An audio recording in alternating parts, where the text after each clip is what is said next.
like for instance, if somebody comes to me and says, oh, I don't really like that guy anymore, or I don't like that gal anymore, okay? I'm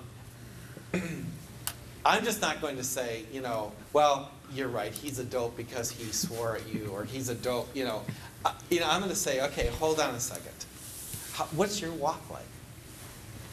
Mm-hmm. Now, I'll be clear and say, look, I'm not going to try to fix your marriage directly through this, but I know that good crops grow in good fields where plants are growing. If you're close to the Lord and humble and walking with the Lord, and your husband's close to the Lord, walking with the Lord, then let's talk about, yeah, I might be able to help you through an oppression from the evil one or a past hurt. We can talk about all these things.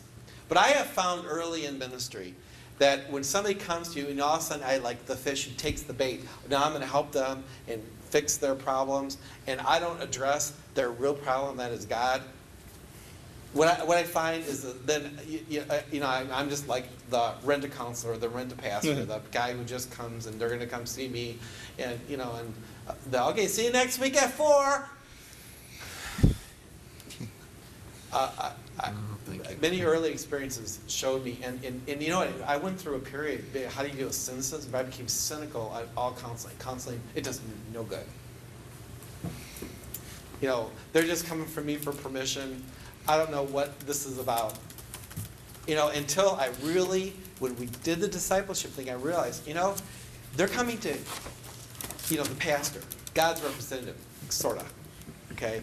What gives with that? Why are they going to me? So I'm going to give them the pastoral, cliched, but put some accountability response to them.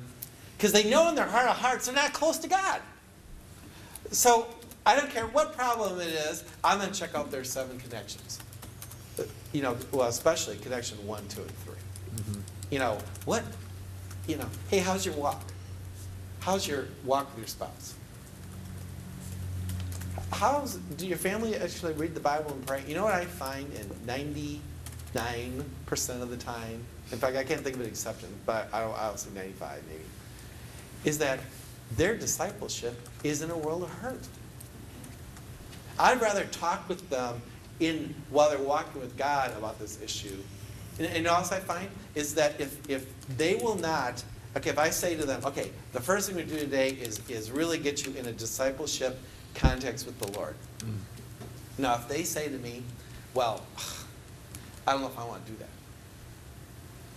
I used to say, well, I think to myself, well, maybe next week I can get Vince and do it. Now I go the other way. I say, well, I'm really not going to talk with you about this. What? You're the pastor. You're supposed to talk to me. Well, you're asking me to do something, and I'm asking you to do something real simple. I'm asking you just to open God's Word and pray together as a couple. Mm. Right. Well, how long? A day? How about 5 minutes? If they won't, as a couple who have marital issues, pray and read God's Word for 5 minutes a day, they won't follow me in this. Mm-hmm. You think for 1 second they're going to follow me when I start sharing some pastoral care, marriage counseling?